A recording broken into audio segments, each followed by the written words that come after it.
बिस्मिल्लाहिर्रहमानिर्रहीम। तो ये आज का हमारा लेक्चर नंबर 5 है। तो पहले मैंने आपके साथ जो लेक्चर शेयर किए वो सारे स्लाइड्स में थे। अब मैंने जो है यहाँ पे नोट्स की फॉर्म में आपके लिए प्रिपेयर किए हैं।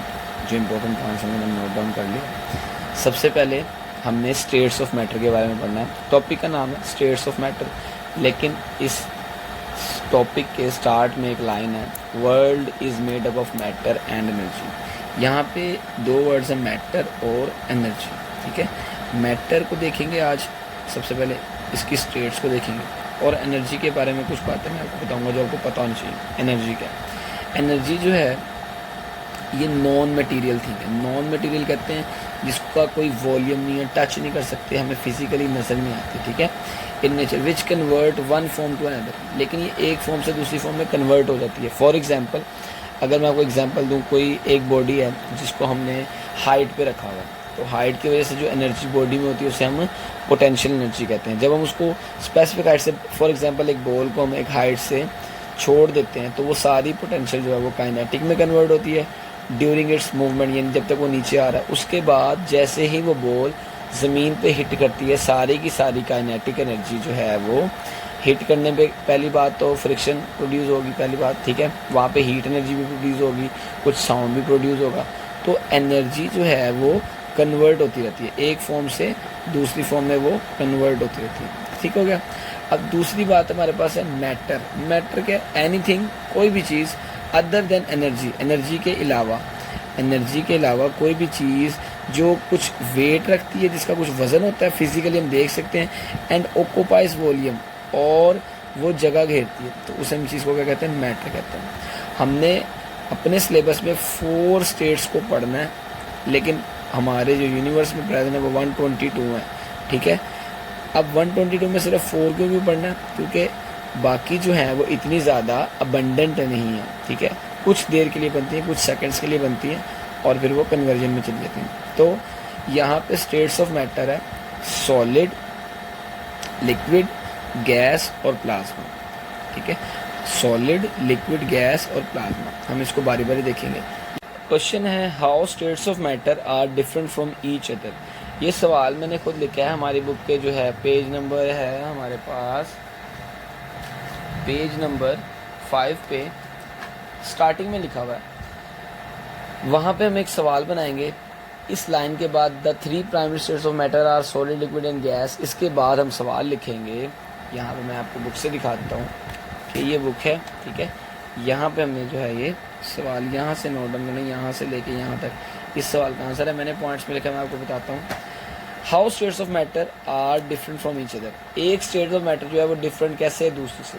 ठीक है, अब स्टेट्स ऑफ मैटर हमने पढ़े, पीछे भी देखा, सॉलिड होती है, लिक्विड होती है, गैस होती है और प्लाज्मा होती है। ये डिफरेंट कैसे हैं? पहला रीज़न है different strength of intermolecular forces, यानी कि अब अगर मैं यहाँ ड्रॉ करूँ, 2 एटम्स के दरमियान, ये एटम है फॉर एग्जांपल, ठीक है, इनके दरमियान जो, ज़रा जूम करके देखें तो इनके दरमियान ये जो गैप है, इधर क्या होगी? फोर्सेस होंगी। अब कुछ स्टेट्स ऑफ मैटर ऐसी हैं जिनमें ये बहुत ज़्यादा स्ट्रॉन्ग होती हैं। ठीक है, जैसे सॉलिड्स में स्टेट्स, सॉलिड में जो है वो इंटरमोलिकुलर फोर्सेस, IMF कह लेते हैं इसको, इंटरमोलिकुलर फोर्सेस जो है वो बहुत ज़्यादा स्ट्रॉन्ग होती हैं। ठीक है, क्योंकि उसके पार्टिकल्स बहुत ज़्यादा करीब होते हैं, इसीलिए ज़्यादा स्ट्रॉन्ग है। ठीक है, दूसरी बात, द अरेंजमेंट ऑफ पार्टिकल। अब हमने देखा है सॉलिड में पार्टिकल्स करीब करीब हैं, अभी मैंने आपको बताया सॉलिड्स में कैसे हैं, पार्टिकल्स बहुत करीब हैं, बिल्कुल करीब। आप अगर चाहो, इसकी एग्जांपल बेस्ट है, अगर आप देखो आपकी सराउंडिंग में हवा है, जो कि कौन सी स्टेट है मैटर की? गैस है। आप हवा में हाथ को ऐसे ऐसे करते हैं, ऐसे ऐसे, तो आपको फील होता है, लेकिन उसके मॉलिक्यूल इतने दूर दूर हैं कि आप उसमें ईजीली अपना हाथ को मूव करवा सकते हैं। सेम इट इज सेकंड में, लिक्विड में। लिक्विड में क्या है? मॉलिक्यूल्स थोड़े थोड़े से दूर हो जाते हैं लिक्विड में। ठीक है, आप पानी में हाथ डालते हैं, पानी में आपका हाथ गीला हो जाता है, आपको लेकिन फील होता है कि आपने पानी में हाथ डाला। तीसरी बात, सॉलिड। अब किसी सॉलिड चीज़ में आप हाथ डाल सकते हैं? बिल्कुल नहीं, क्योंकि उसके दरमियान कोई स्पेस ही नहीं है, अरेंजमेंट ही ऐसी है पार्टिकल्स की के दरमियान में कोई स्पेस बाकी है ही नहीं। ठीक हो गया।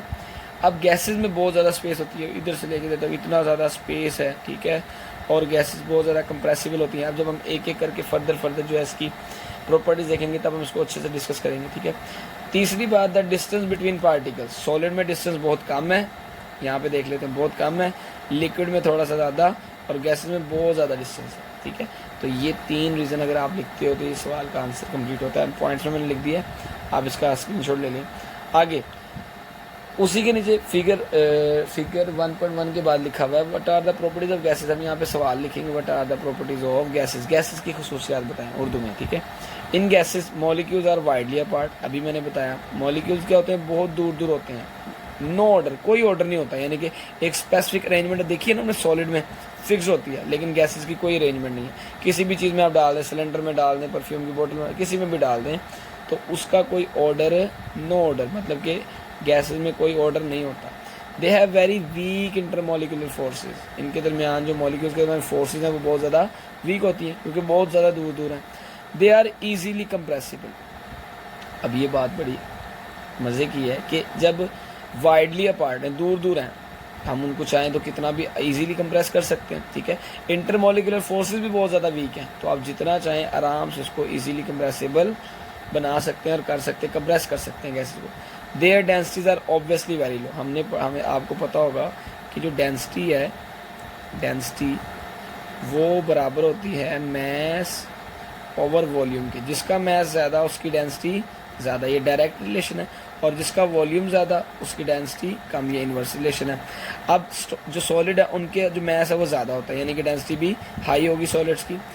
गैसेस का मैस बहुत कम होता है तो उनकी डेंसिटी भी बहुत ज़्यादा कम होगी।